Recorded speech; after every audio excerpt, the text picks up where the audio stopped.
Halo semua, nama saya Anastasia. Saat ini saya akan menjelaskan tentang pain management.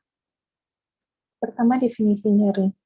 Menurut International Association for the Study of Pain, nyeri adalah pengalaman sensorik dan emosional yang tidak menyenangkan akibat kerusakan jaringan, baik aktual maupun potensial, atau yang digambarkan dalam bentuk kerusakan tersebut. Mekanisme nyeri. Pertama, nyeri merupakan suatu bentuk peringatan akan adanya bahaya kerusakan jaringan. Pengalaman sensoris pada nyeri akut disebabkan oleh stimulus noxious yang diperantarai oleh sistem sensorik nosiceptif. Sistem ini berjalan mulai dari perifer melalui medula spinalis, batang otak, thalamus, dan korteks cerebri. Apabila telah terjadi kerusakan jaringan, maka sistem nosiceptif akan bergeser fungsinya dari fungsi protektif menjadi fungsi yang membantu perbaikan jaringan yang rusak. Mekanisme nyeri ada 4 tahap, yaitu pertama transduksi, selanjutnya transmisi, modulasi, dan persepsi. Proses transduksi yaitu proses di mana stimulus noxious diubah ke impuls elektrikal pada ujung saraf. Suatu stimuli kuat atau noxious stimuli seperti tekanan fisik kimia, suhu, dirubah menjadi suatu aktivitas listrik yang akan diterima ujung-ujung saraf perifer atau nerve ending. Kerusakan jaringan karena trauma, baik trauma pembedahan atau trauma lainnya, menyebabkan sintesa prostaglandin, di mana prostaglandin inilah yang akan menyebabkan sensitisasi dari reseptor-reseptor nosiceptif dan dikeluarkannya zat-zat mediator nyeri seperti histamin, serotonin yang akan menimbulkan sensasi nyeri. Keadaan ini dikenal sebagai sensitisasi perifer. Selanjutnya, kedua ada proses transmisi. Ini merupakan proses penyaluran impuls melalui saraf sensori sebagai lanjutan proses transduksi melalui serabut A delta dan serabut C dari perifer ke medula spinalis, di mana impuls tersebut mengalami modulasi sebelum diteruskan ke thalamus oleh tractus spinothalamicus dan sebagian ke tractus spinoreticularis. Tractus spinoreticularis terutama membawa rangsangan dari organ-organ yang lebih dalam dan visceral, serta berhubungan dengan nyeri yang lebih diffuse dan melibatkan emosi. Selain itu juga serabut-serabut saraf di sini mempunyai sinaps interneuron dengan saraf-saraf berdiameter besar dan bermielin. Selanjutnya, impuls disalurkan ke thalamus dan somatosensoris di korteks cerebri dan dirasakan sebagai persepsi nyeri. Pada proses modulasi, biasanya merupakan proses perubahan transmisi nyeri yang terjadi di susunan saraf pusat atau medula spinalis dan otak. Proses terjadinya interaksi antara sistem analgesik endogen yang dihasilkan oleh tubuh kita dengan input nyeri yang masuk ke kornu posterior medula spinalis merupakan proses ascendant yang dikontrol oleh otak. Analgesik endogen seperti enkefalin, endorfin, serotonin, dan adrenalin dapat menekan impuls nyeri pada kornu posterior medula spinalis, di mana kornu posterior ini sebagai pintu dapat terbuka dan tertutup untuk menyalurkan impuls nyeri untuk analgesik endogen tersebut. Inilah yang menyebabkan persepsi nyeri sangat subjektif pada setiap orang. Yang terakhir itu adalah persepsi, di mana ini merupakan hasil akhir dari proses interaksi yang komplit, itu dari proses transduksi, transmisi, dan modulasi, yang pada akhirnya akan menghasilkan suatu proses subjektif yang dikenal sebagai persepsi nyeri, yang diperkirakan terjadi pada thalamus dengan korteks sebagai diskriminasi dari sensori. Selanjutnya, klasifikasi nyeri ada berdasarkan durasi, berdasarkan intensitas, berdasarkan etiologi, dan berdasarkan jenis. Berdasarkan durasi itu ada nyeri akut dan nyeri kronis. Nyeri akut bersifat terbatas atau akan sembuh dalam beberapa hari atau minggu. Contohnya nyeri pasca trauma, pasca operasi, dan nyeri obstetriks.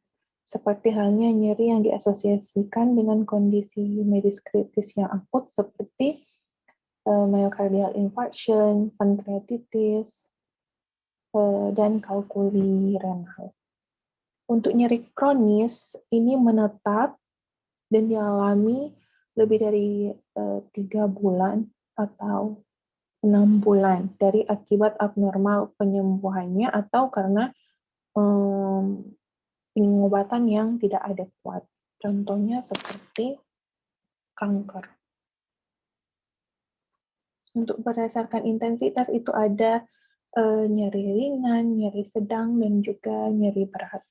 Selanjutnya berdasarkan etiologi itu ada nyeri nociceptif, yaitu nyeri yang timbul akibat terjadinya aktivasi reseptor nyeri yang berasal dari jaringan permukaan maupun jaringan dalam tubuh. Ini nyeri nociceptif dibedakan menjadi 2 tipe, yaitu ada nyeri somatik dan juga nyeri visceral. Selanjutnya untuk nyeri neuropatik, merupakan nyeri yang timbul sebagai akibat perubahan yang terjadi pada sistem saraf. Nyeri seringkali menetap meskipun kerusakan jaringan sudah sembuh. Pada banyak kasus, kerusakan yang menyebabkan nyeri ini bisa melibatkan sistem saraf tepi ataupun sistem saraf pusat itu sendiri. Trauma ataupun penyakit tertentu, misalnya diabetes, tentunya nyeri neuropatik ini bisa juga diabetes neuropati, trigeminal neuralgia, neuralgia post-terapeutika, dan lainnya. Selanjutnya, nyeri psikogenik. Semua jenis nyeri yang berhubungan dengan problem psikis. Sebagian penderita nyeri kronik biasanya juga mengalami gangguan psikis, misalnya gangguan depresi atau cemas akibat nyeri kronik yang dideritanya. Ini berarti bahwa kondisi psikis pasien dengan nyeri kronik juga merupakan aspek penting yang harus diperhatikan dalam terapi nyeri. Selanjutnya ada klasifikasi nyeri berdasarkan jenisnya, yaitu nyeri somatik, nyeri visceral, dan nyeri ahli. Nanti akan dijelaskan pada slide selanjutnya. Berbagai jenis nyeri yaitu ada nyeri somatik, nyeri visceral, nyeri ahli, atau recurrent pain. Pertama, nyeri somatik. Ini merupakan nyeri yang timbul pada organ non-visceral. Misalnya, nyeri pasca bedah, nyeri metastatik, nyeri tulang, dan juga nyeri artritik. Ini timbul akibat aktivasi nociceptor pada jaringan kutan dan juga dalam. Nyeri biasanya bersifat tajam, panas, atau menyengat yang dapat ditunjukkan lokasinya dan berasal dari kulit, jaringan pengikat, otot, tulang, dan sendi. Nyeri somatik ini ada nyeri somatik superficial, yaitu kulit, subkutan, atau lini mukosa. Gejala khasnya yaitu berupa sensasi tajam, panas, menusuk, atau berdenyut, dan lokasinya jelas seperti yang sudah dijelaskan sebelumnya. Selanjutnya, nyeri somatik dalam itu dari otot, tendon, sendi, atau tulang. Gejalanya nyeri tumpul, lokasi kurang jelas, intensitas dan durasi nyeri mempengaruhi lokalisasi. Selanjutnya itu ada nyeri visceral. Nyeri ini bersifat tumpul, kram atau kolik, yang tidak terlokalisir, yang dapat disertai dengan nyeri tekan lokal, nyeri ali, refleks otonom, dan motorik yang berlebihan, seperti mual muntah, berkeringat, dan perubahan tekanan darah dan juga nadi. Nyeri ini berasal dari organ internal. Sensasi nyeri disalurkan dari organ melalui saraf simpatis atau parasimpatis ke susunan saraf pusat. Nyerinya berasal dari organ dalam rongga torak, abdomen, dan pelvis.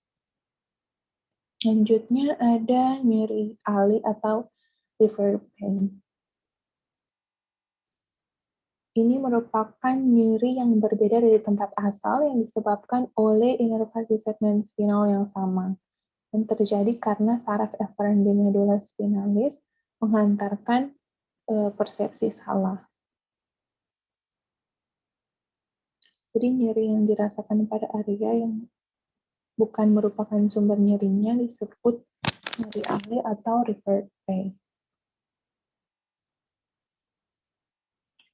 Selanjutnya penilaian nyeri. Ada yang dikenal dengan Socrates, yaitu site, di mana lokasi sakitnya.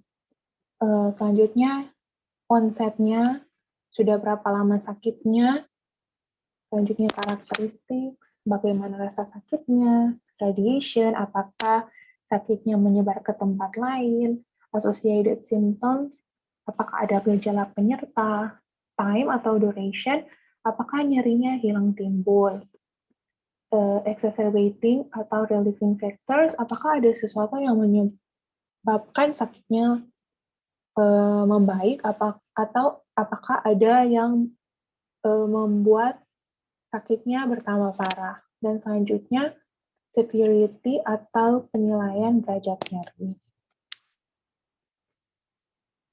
Berikut adalah cara penilaian nyeri. Ada unidimensional dan multidimensional. Untuk unidimensional ini hanya mengukur intensitas nyeri saja dan biasanya digunakan pada penilaian nyeri akut dan juga sebagai evaluasi hasil pemberian analgetika. Instrumennya ada yang dikenal dengan PAS, NRS, WBFS, yang akan dijelaskan pada slide selanjutnya, dan ada multidimensional, yaitu menilai intensitas nyeri, karakteristik nyeri, dan dampaknya terhadap aspek afektif dari sensori nyeri.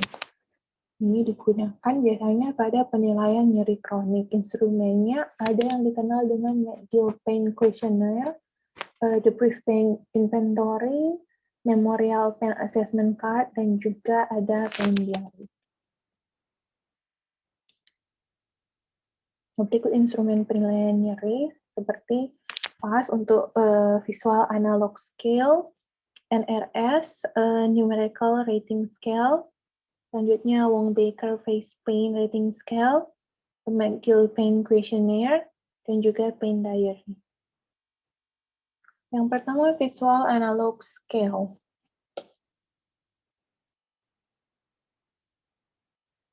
Skala analog visual adalah cara yang paling banyak digunakan untuk menilai nyeri. Seperti pada gambar, metode ini paling sering digunakan untuk mengukur intensitas nyeri. Metode ini menggunakan garis sepanjang 10 cm yang menggambarkan keadaan tidak nyeri, no pain, sampai nyeri yang sangat hebat, worst possible pain. Pasien jadi menandai angka pada garis yang menggambarkan intensitas nyeri yang dirasakan. Untuk nyeri ringan itu 1-3, nyeri sedang 4-7, dan nyeri berat 8-10. Kelebihannya sederhana, murah, dan singkat, tidak tergantung bahasa, mudah dipahami, mudah dinilai, dan dianalisis. Kekurangannya yaitu satu dimensi. Jarak antara skala kurang spesifik dan memerlukan koordinasi visual dan motorik. Selanjutnya ada Numerical Rating Scale. NRS adalah alat pengukur level interval yang digunakan secara verbal untuk menanyakan intensitas nyeri pasien dalam skala 0 sampai 5 atau 0 sampai 10. Jadi pasien diberi pengertian yang menyatakan bahwa angka 0 bermakna intensitas nyeri yang minimal atau tidak ada nyeri sama sekali, dan angka 10 bermakna nyeri yang sangat hebat atau nyeri paling parah yang dapat mereka bayangkan. Jadi pasien kemudian dimintai untuk menandai angka yang menurut mereka paling tepat dalam mendeskripsikan tingkatan nyeri yang dapat mereka rasakan pada saat itu. Kelebihannya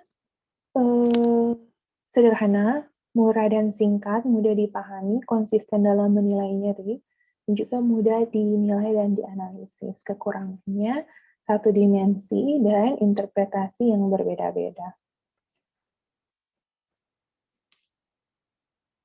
Skala ini paling efektif digunakan saat mengkaji intensitas nyeri sebelum dan sudah intervensi.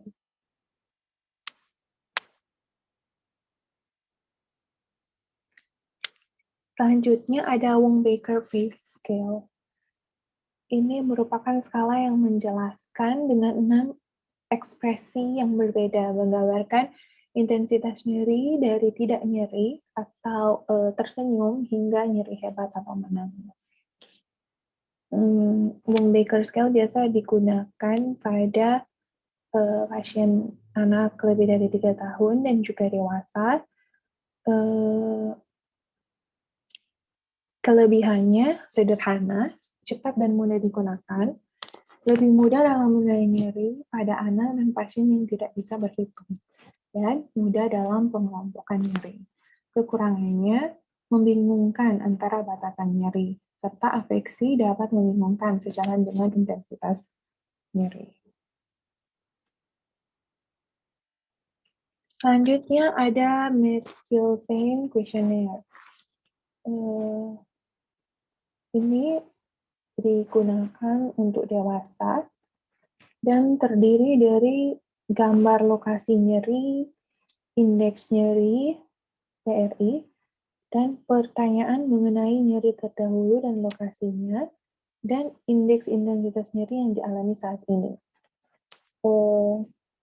PRI terdiri dari 78 kata sifat yang dibagi dalam 20 kelompok. Jadi, kelompok 1 sampai 10 yaitu tentang kualitas sensori nyeri, yaitu waktu, lokasi, suhu. Untuk kelompok 11 sampai 15 itu kualitas afektif nyeri, stres, atau takut, atau sifat-sifat otonom. Untuk kelompok 16 itu dimensi dari evaluasinya, dan kelompok 17 sampai 20 keterangan tambahan. Kelebihan untuk nyeri kronik yang bervariasi dan deskripsi nyeri lebih jelas. Selanjutnya tersedia dalam long form dan short form dan tersedia dalam banyak terjemahan. Kekurangan kompleks, memerlukan instruksi yang jelas kepada pasien, dan pasien harus memiliki kemampuan kognitif, komunikasi, dan motorik yang baik. Selanjutnya ada pain diary, yaitu menggambarkan perjalanan nyeri dari penggambaran kapan terasa nyeri. Ini diisi secara mandiri oleh pasien. Jenis pasiennya bisa dewasa, dan untuk anak-anak bisa dibantu oleh orang dewasa. Kelebihannya, evaluasi bisa lebih rinci dan dapat mengetahui pola nyeri dan penanganan yang efektif, serta lebih akurat dibanding hanya ingatan atau memori. Kekurangannya dapat terjadi ketidakakuratan data dan juga dapat terjadi variasi item dalam penggunaan pain diary.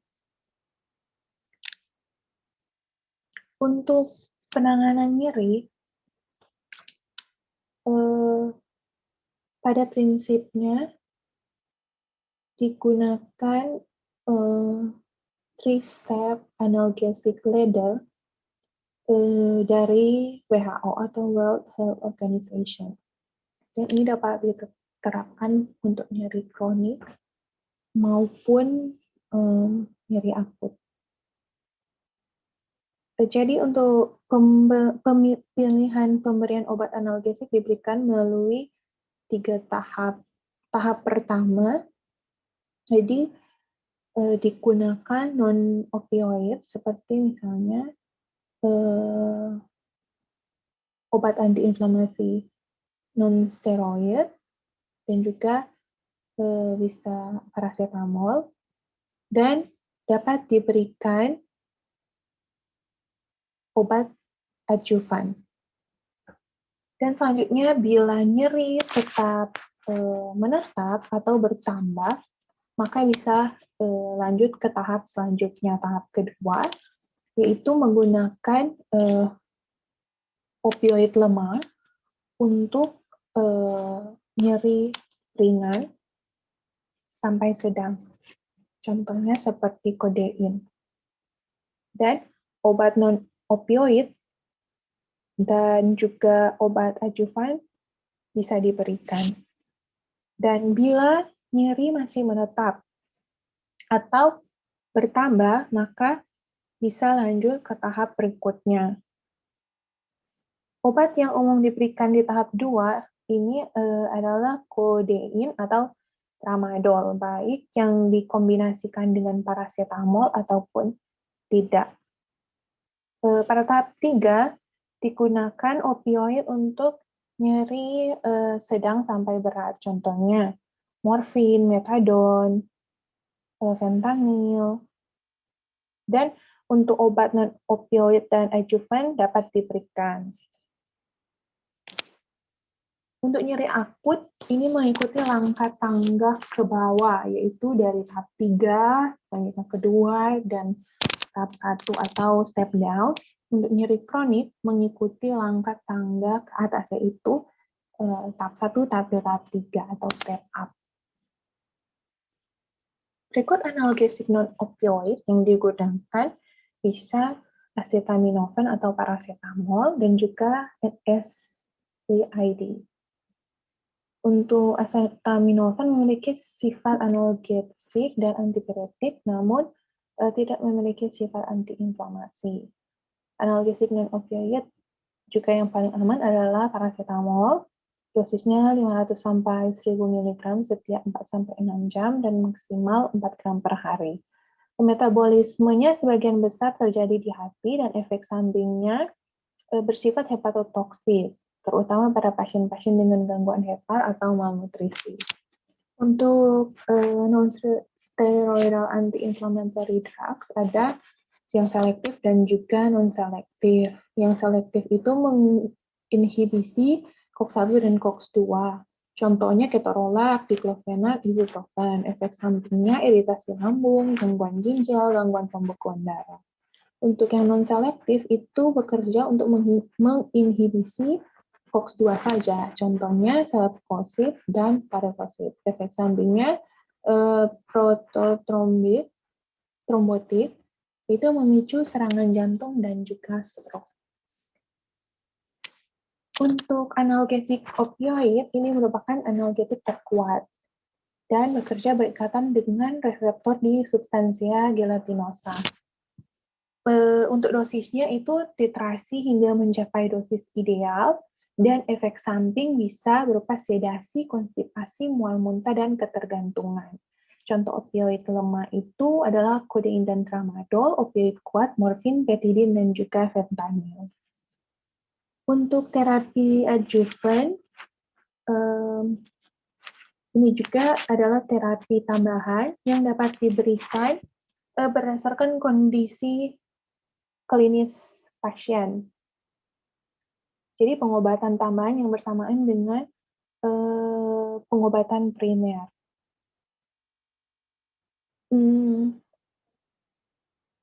Terapi adjuvan atau terapi tambahan ini dapat diberikan berdasarkan kondisi klinis, antara lain sebagai tata laksana dari efek samping dari analgesik, contoh antiemetik dan laksatif. Selanjutnya peningkatan efek dari anti nyeri, contohnya kortikosteroid pada nyeri kompresi saraf.